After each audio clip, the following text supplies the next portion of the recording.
मत कथा वाचकं नित्यं मत कथा श्रवणे रतं मत कथा भीतमनस्तं नाहं तिष्ठामि ते नरा। स्वयं भगवान निज श्रीमुखरे ब्रह्मा आगे प्रकाश कले हे पितामह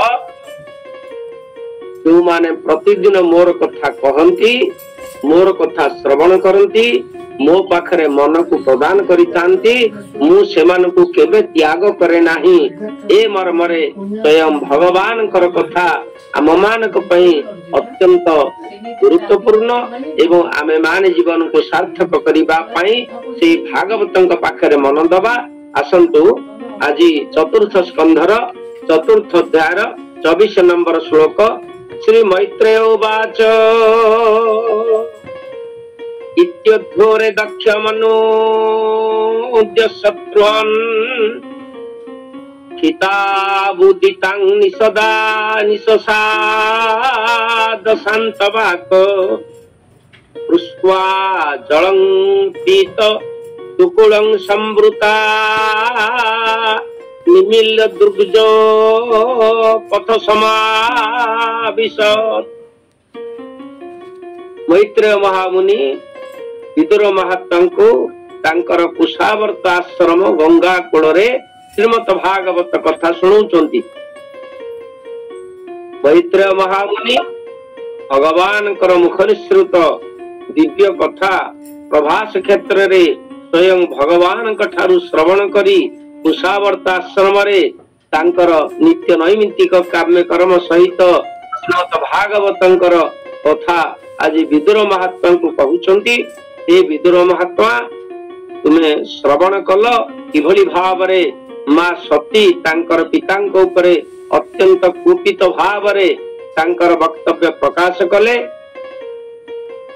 सेई सती देवी ताहांकर पिता दक्षଙ୍କୁ एई भली कटु कथा कहि सारिबा परे उत्तरमुखी होई भूमि उपरे बसी पड़िले। यज्ञ स्थलर उत्तर पार्श्व को चली जाई से स्थान रे योगासन रे बसी गले। से पीतवर्णर पोशाक परिधान करी जल स्पर्श करी निजको विशुद्ध कले एवं जोग पथरे प्रवेश करिबा निमित्त चक्षु मूर्तित करी बसिले। ए क्षेत्र रे आमे माने उत्तर दिमुखरे बसिले जाई मां सती यज्ञ क्षेत्र रे उत्तर मुखरे बसी। उत्तर मुखरे बसिबार कारण होउची उत्तर पथ होउची वैकुंठ पथ दक्षिण पथ होउची जमालय पथ। आमे माने जानिचे आम मानकर सूर्य नारायण कर दुईटी गति अछि गोटे उत्तरायण गति आ गोटे होउची दक्षिणायन गति। यज्ञर उत्तर पथरे प्रवेश कले मां सती एवं पीतवसन परिधान कले।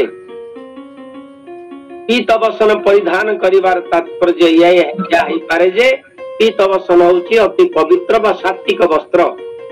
तीनोटी रंग होउची सात्विक रंग।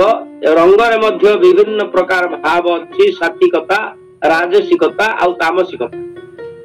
आमे माने जो पोशाक परिधान करूचे से पोशाक परिधान करिवारु आम माने निजर मनर बा निजर रूपर बा निजर हृदयर परिचायक बाहर प्रकाश करि पाबे। तीनोटी रंग होउची सात्विक रंग आउ केतोटी रंग होउची राजसिक रंग आउ केतोटी रंग होउची तामसिक रंग। ए कथा शंकर भगवान मां पार्वती की कैलाश शिखर रे बसिला बेले सुंदर भाव रे सूचना देथिले। भगवान कर तीनोटी रंग होउची अति प्रिय श्वेत पीत आ गौरिक। तेणु भगवान सदा सर्वदा पीत वसन वनमाली सदा सर्वदा पीत वसन रे रहंती कारण पीत वसन होउची भगवान कर अति प्रिय। ता सहित श्वेत वस्त्र एवं ता सहित गौरिक वस्त्र होउची भगवान कर प्रिय रंग बा सात्विक रंग। जो साधु संत महात्मा माने तांकर जीवन को सार्थक करी भगवत चरण रे निजको समर्पित करिबा पई सतत चेष्टा करंती सेमाने एई तीन प्रकार वस्त्र ही परिधान करिबा उचित। सात्विक रंग हेले श्वेत पीत आ गौरिक। ए तीनोटी रंग भगवत अनुगामी कराए एवं भगवान अति प्रिय रंग से पीत वसन दुकुड़िया बोली आज भगवान निकट में पीत वसन वनमाली बोली आम माने गान करुचे। तेणु से पीत वसन हूँ पवित्र वस्त्र जहाँ परिधान करी वैकुंठ गमन स्वर्ग गमन करिबा पाई शरीर त्याग करिबा पाई मां सती पीत वसन परिधान कले एवं से दक्ष को विनाश करि पारिथान्ते। मां सती होउचंती जगदंबिका जे कि भगवान कर समस्त बहिरंगा शक्तिर से होउचंती परिचायक। तांकर शक्ति एते प्रबल जे से दक्षक भली एपरिकी ब्रह्मा को मध्य विनाश करिबा पई तांकर दक्षता अछि, किंतु से ताहा न करी निज को विनाश करिबा पई निष्पत्ति नेले। कारण से जदि दक्षक को विनाश करि थान्ते हुए तो जगत रे शंकर भगवान कर पराकाष्ठा रे किछि आंचा स्थानता एवं शंकर भगवान जो कार्य करी दक्षक को विनाश करिसंती से कार्य सत्य करिबा पई इच्छा कले नाही एवं निज को समर्पित करिबा पई यज्ञ क्षेत्र रे से योगासन रे बसी गले। योग विधि अवलंबन करी यज्ञ स्थल रो उत्तर दिगरे प्रवेश कले, योग विधि अवलंबन कले, पद्मासन रे बसी गले। योग माध्यम रे योगी माने शरीर रो जो पंच प्राण अछंती प्राण वायु अपान वायु व्यान वायु उदान वायु और समान वायु ये होचंती पंच प्राण। पंच उपप्राण हेले नाग वायु कूर्म वायु कृकर वायु धनंजय वायु नाग कूर्म कृकर धनंजय ए भली भाव रे पंच उपप्राण आ पंच प्राण ए भली 10टी प्राण आम मान शरीर रे अछंती। ए देवदत्त धनंजय नाग कूर्म कृकर ये हेले पंच उपप्राण। प्राण अपान व्यान उदान समान ए हेले पंच प्राण। ए 10 प्राण वायु को मां शक्ति जागृत करी योग ध्यान रे बसी गले। शरीर मध्य रे जो प्राण वायु पवन रूप रे गति करे, प्राणर स्वरूप हैला पवन एवं पवन रूप धारण करी ये पंच प्राण वायु पंच उपप्राण वायु शरीर रे गति करंती एवं ये गति की आयत करी योगी माने प्राण को ऊर्ध्व को गति कराई ब्रह्म सहित सम्मिश्रण करिबा होउची योग ध्यान प्रक्रिया। एवं जो प्राणायाम विधि आमे माने श्रवण करिचे, प्राणायाम विधि माध्यम रे प्राण पवन को आयत करी भगवान के निकट रे समर्पित करा जाए। एवं ये शरीर रे 6टी चक्र अछंती। ए 6 चक्र शरीर या संपर्क रे परश्लोक रे सुंदर भाव रे वर्णना करी बुझेइचंती। इवळी भाव रे सती तांकर प्राण वायु को संयोजित करी प्राणायाम माध्यम रे एवं योग माध्यम रे तांकर प्राण वायु को संयोजित करी ताहाको ऊर्ध्वगामी कले। सेति पई सुंदर भाव रे शास्त्र मानकर वर्णना करा हैछि। मूल पवन कूटे की भिड़ीब उजाणी सुषुम्ना रुंधिब नाके पुराइब पानी। मूल पवन अर्थात मूलाधार रे जो प्राण पवन अवस्थान करुचंती से प्राण पवन को उत्तोलित करिवो एवं ताहाको आस्ते आस्ते धीरे धीरे ऊर्ध्व को आकर्षण करी ब्रह्म केंद्र पर्यंत त्रिकुट चक्र पर्यंत ताहाको आनिवो। या संपर्क रे परश्लोक रे सुंदर भाव रे सूचना दिया जाइछि। तेणु प्रकृत योग विधि अवलंबन करी योगी माने शरीर रो प्राण को अलगा करि पारंती एवं अन्य शरीर रे मध्य प्रवेश करि पारंती। आमे माने ए कथा भल भाव रे अनुभव करिचे जगत गुरु शंकराचार्यंकर जीवन शैली रु शरीर रु प्राण को अन्य एक शरीर रे प्रवेश करिबा ई योग माध्यम रे प्राण पवन को उत्तोलित करी ब्रह्म को सहित सम्मिलित करी अन्य एक शरीर रे प्रवेश करिवार कौशल योग ध्यान माध्यम रे योगी मुनि ऋषि मान यह करि पारंती। एवं जगत रे आमे माने वर्तमान सब विभिन्न प्रकार योग माध्यम रे जो योग गुरु माने शिक्षा प्रदान करूचंती ए शिक्षा सेमानक दबार ताकत नाही। कली युग रे ये शरीर रु प्राण को योग ध्यान रे ब्रह्म केंद्र रे स्थापन करी ब्रह्म का सहित सम्मिलित करी काको ब्रह्म पदार बिंदर अर्पण करिवार कौशल कली युग रे नाही। कारण कली युग रे केते कथा वारण करा जाईची कलौ पंच विवर्जयत ए तपस्या बा योग ध्यान करी प्राण को परित्याग करिवार कौशल कली युग रे आधार करिवा पई मना कराई। अश्वालंब गजालंब संन्यास फल पैतृक देवरेण सुत प्राप्ति कलौ पंच विवर्जय तपस्या करिवा कली युग रे मना कराई। कारण सन्यासी माने आउ तपस्चरण करि परिबे नाही। कली युगर प्रभाव रे सेमाने कलुषित हो जिबा हेतु ए प्रक्रिया रु सेमाने क्षांत रहिबा दरकार। आजिकाली जो योग गुरु माने केवल शारीरिक योग एमाने प्रदर्शन करूचंदी। आत्मिक योग बा ए जो पंच प्राण पंच उप प्राण को संचालित करिबा प्राणायाम माध्यम रे ए कौशल एमाने करि पारु नाहंती बा करिवार दक्षता सेमानक पाखरे नाही। तो जगह रे योग क्रिया केंद्र मान सब कराइची। ए योग क्रिया केवल होची शारीरिक कौशल। ये प्राण उप प्राण मान को जागृत करिवार कौशल एठी नाही।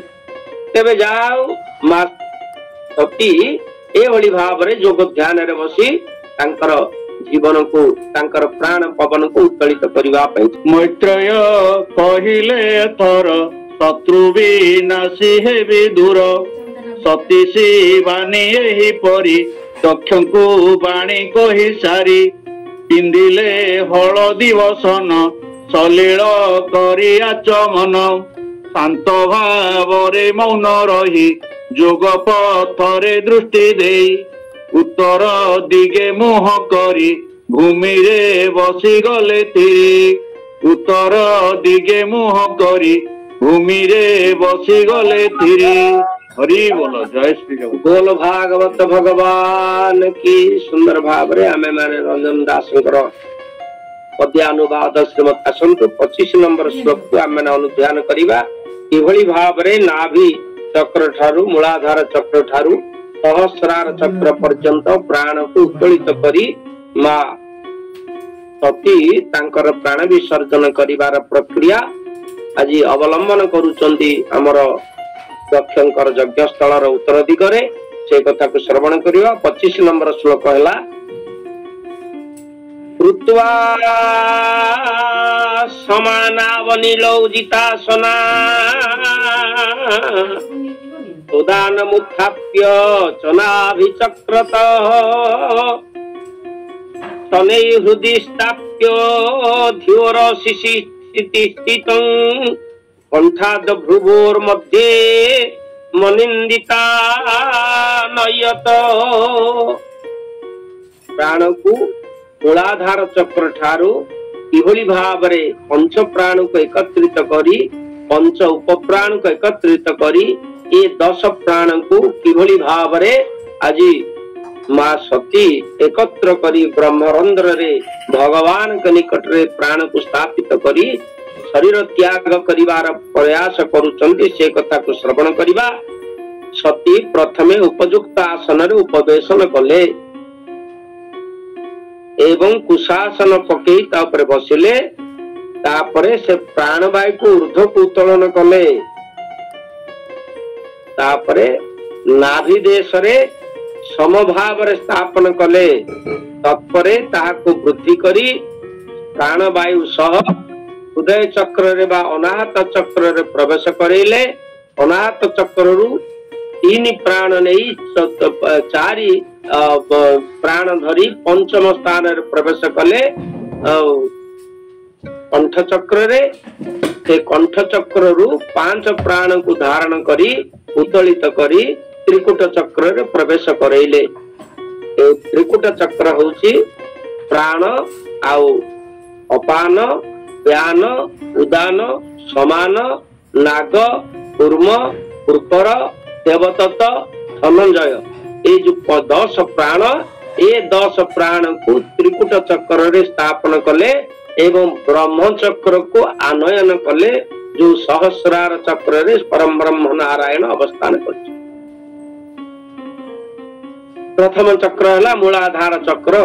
ମୂଳାଧାର ଚକ୍ରରେ ପ୍ରାଣବାୟୁ ଅବସ୍ଥାନ କରନ୍ତି, ଅପାନ ବାୟୁ ଅବସ୍ଥାନ କରନ୍ତି ସ୍ୱାଧିଷ୍ଠାନ ଚକ୍ରରେ, ମଣିପୁର ଚକ୍ରରେ ଉଦାନ ବାୟୁ ଏବଂ ହୃଦୟ ଚକ୍ରରେ ସମାନ ବାୟୁ, କଣ୍ଠ ଚକ୍ରରେ ବ୍ୟାନ ବାୟୁ ଏବଂ ତ୍ରିକୁଟ ଚକ୍ରରେ ବ୍ରହ୍ମ ଅଗ୍ନି ସ୍ଥାପନ ହେଇଛନ୍ତି। ଏଭଳି ଭାବରେ 6ଟି ଚକ୍ର ଜୀବ ପାଇଁ ଅଛି, ଆଉ ବ୍ରହ୍ମଙ୍କ ପାଇଁ ଗୋଟିଏ ଚକ୍ର ଅଛି ସହସ୍ରାର ଚକ୍ର। ସହସ୍ରାର ଚକ୍ର କହିବାର ଏକମାତ୍ର ଲକ୍ଷ୍ୟ ହେଲା ସହସ୍ର ପଦ୍ମଦଳ ମଧ୍ୟରେ ସ୍ୱୟଂ ଭଗବାନ ସହସ୍ର ଶ୍ଵେତ ପଦ୍ମ ମାଧ୍ୟମରେ ସ୍ୱୟଂ ଭଗବାନ ସେଠାରେ ଅବସ୍ଥାନ କରନ୍ତି ସହସ୍ରାର ଚକ୍ରରେ, ଏବଂ ସେ ସହସ୍ରାର ଚକ୍ରରେ ଭଗବାନଙ୍କର ଅବସ୍ଥାନ ହେତୁ ଭଗବାନଙ୍କ ସହିତ ଏ 10 ପ୍ରାଣକୁ ଏକାଠି କରିବା ପାଇଁ ଆଜି ମା ସତୀ ତାଙ୍କର ପ୍ରାଣକୁ ଉତ୍ତୋଳିତ କଲେ।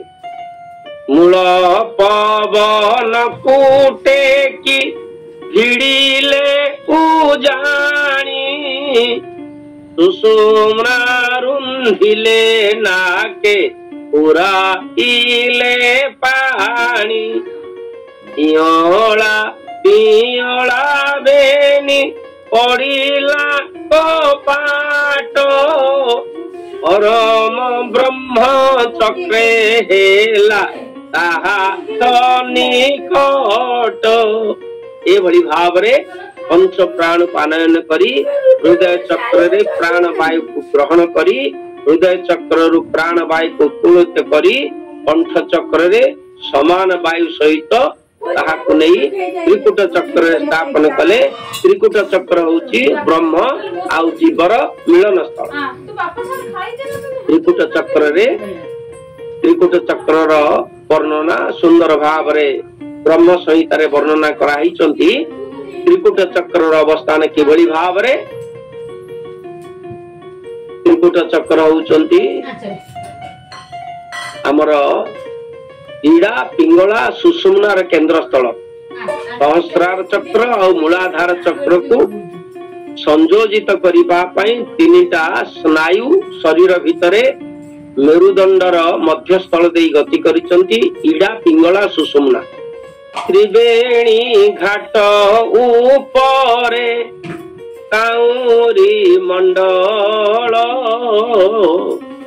ଅଷ୍ଟଗିରି ମଧ୍ୟେ ବସି ଜଳୁଛି ଅନଳ।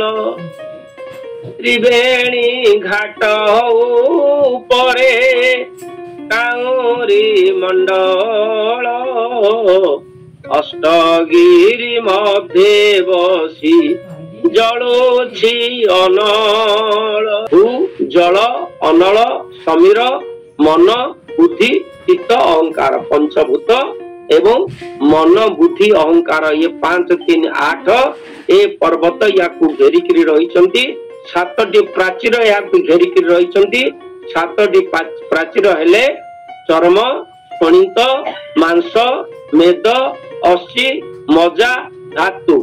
ଏ 7 ବକଳ ଏବଂ 8 ପର୍ବତ ଏ ବ୍ରହ୍ମ ଅଗ୍ନି କି ଘେରିକିରି ରହିଛନ୍ତି ଏବଂ ବ୍ରହ୍ମ ଅଗ୍ନି ତ୍ରିକୁଟ ଚକ୍ରରେ ସ୍ଥିର ଭାବରେ ଅଛି, ତାହା ସଚଳ ନ ହୋଇ ଅଚଳ ଭାବରେ ରହିଛି।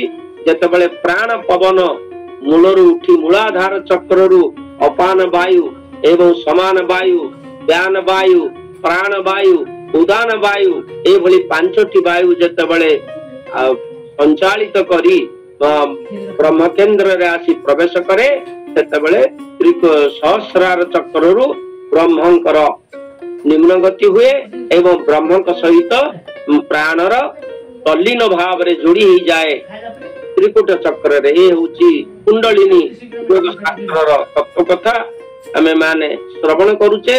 ଏ କଥା ମା ସତୀ କିଭଳି ଭାବରେ ତାଙ୍କର ପ୍ରାଣକୁ ସଂଯୋଜିତ କରି ଷଡଚକ୍ରକୁ ଜାଗ୍ରତ କରି ପ୍ରାଣାୟାମ ଦ୍ୱାରା ବାୟୁକୁ ସଞ୍ଚାଳିତ କରି ଏଭଳି ଭାବରେ ବର୍ଣ୍ଣନା କରାଯାଇଛି। କେଶବ ଶ୍ରୁତି ବୋଲି ଏକ ଗ୍ରନ୍ଥ ଅଛନ୍ତି, କେଶବ ଶ୍ରୁତି, ସେ ଗ୍ରନ୍ଥର ନାମ ହଉଛି କେଶବ ଶ୍ରୁତି। ଯୋଉ କେଶବ ଶ୍ରୁତିରେ କିଭଳି ଭାବରେ ପ୍ରାଣ, ଏ ଯୋଉ 10 ପ୍ରାଣ ଅଛନ୍ତି ଏହାଙ୍କୁ ଆୟତ୍ତ କରି ଶରୀରରୁ ବ୍ରହ୍ମଙ୍କ ସହିତ ସମ୍ମିଳିତ କରି ଅନ୍ୟ ଶରୀରରେ ପ୍ରବେଶ କରିବାକୁ ହୁଏ କିମ୍ବା ଶରୀର ତ୍ୟାଗ କରି ଯିବା ପାଇଁ ହୁଏ, ସେ କଥା କେଶବ ଶ୍ରୁତିରେ ବର୍ଣ୍ଣନା କରାଯାଇଛି। କେଶବ ଶ୍ରୁତି ଅବଲମ୍ବନରେ ଶଙ୍କରାଚାର୍ଯ୍ୟ, ଆଦି ଗୁରୁ ଶଙ୍କରାଚାର୍ଯ୍ୟ ତାଙ୍କର ପ୍ରାଣକୁ ଅନ୍ୟ ଶରୀର ଭିତରେ ପ୍ରବେଶ କରାଇଥିଲେ ଏବଂ ସେ ପ୍ରବେଶ କରିବାର ମାର୍ଗ କେଶବ ଶ୍ରୁତିରେ ବର୍ଣ୍ଣନା କରାଯାଇଛି, ଯାହା ସ୍ୱୟଂ ଶଙ୍କରାଚାର୍ଯ୍ୟ ତାଙ୍କର ରଚନାରେ ଆମମାନଙ୍କୁ ସୂଚନା ଦେଇଛନ୍ତି। ଏଭଳି ଭାବରେ ଆମେ ମାନେ ଆଜି ମା ସତୀ ତାଙ୍କର ପ୍ରାଣ ବିସର୍ଜନ କରିବା ପାଇଁ ତାଙ୍କର ପ୍ରାଣକୁ ଉତ୍ତୋଳିତ କରୁଛନ୍ତି ଉତ୍ତର ପଥରେ ବସି ଯଜ୍ଞ କ୍ଷେତ୍ରର। ଏ କ୍ଷେତ୍ରରେ ତା ପର ଶ୍ଲୋକରେ ସତୀ ତାଙ୍କର ପ୍ରାଣ ବିସର୍ଜନ କରିବାର ପ୍ରକ୍ରିୟା ସମାପନ କରିଛନ୍ତି। ଆସନ୍ତୁ ବର୍ତ୍ତମାନ 25 ନମ୍ବର ଶ୍ଲୋକର ଓଡ଼ିଆ ଅନୁବାଦ ଆମେ ଶ୍ରବଣ କରିବା। 25 ନମ୍ବର। ସେ ସତୀ ଜିତାସନ ହୋଇ ପ୍ରାଣ ଅପାନ ପାତ ନେଇ ନିରୋଧେ ସମାନ କରିଣ ନାଭି ଚକ୍ରରେ ନିବେଶିଣ ସେ ଉଦାନକୁ ହୃଦୟରେ ତାପିଣ ବୁଦ୍ଧି ସହିତରେ କଣ୍ଠ ମାର୍ଗରେ ପୁଣ ତାକୁ ନେଲା ସେ ବୃଲ ତା ମଧ୍ୟକୁ। ପ୍ରାଣବାୟୁକୁ ମୂଳାଧାର ଚକ୍ରରୁ ଆନୟନ କଲେ ବୋଲି ଦୀନବନ୍ଧୁ ମିଶ୍ର ଖାଡଙ୍ଗା ପ୍ରାଣ ଅପାନ ବାତ ଦିଟାକୁ ବାୟୁକୁ ନେଇ ସେ ନାଭି ଚକ୍ରରେ ସ୍ଥାପନ କଲେ। ନାଭିରୁ ଉଦାନ ବାୟୁକୁ ଗ୍ରହଣ କଲେ, ଏ ସମାନ ବାୟୁକୁ ଗ୍ରହଣ, ଅପାନ ବ୍ୟାନ ବାୟୁକୁ ଗ୍ରହଣ କଲେ, ଉଦାନ ବାୟୁକୁ ହୃଦୟ ଚକ୍ରରୁ ଗ୍ରହଣ କଲେ ଏବଂ ସମାନ ବାୟୁ ସହିତ ଯୋଡି ବୃଲତା ମୂଳରେ ମଧ୍ୟରେ ତାକୁ ନେଇ ସ୍ଥାପନ କଲେ ମା ସତୀ। ଆସନ୍ତୁ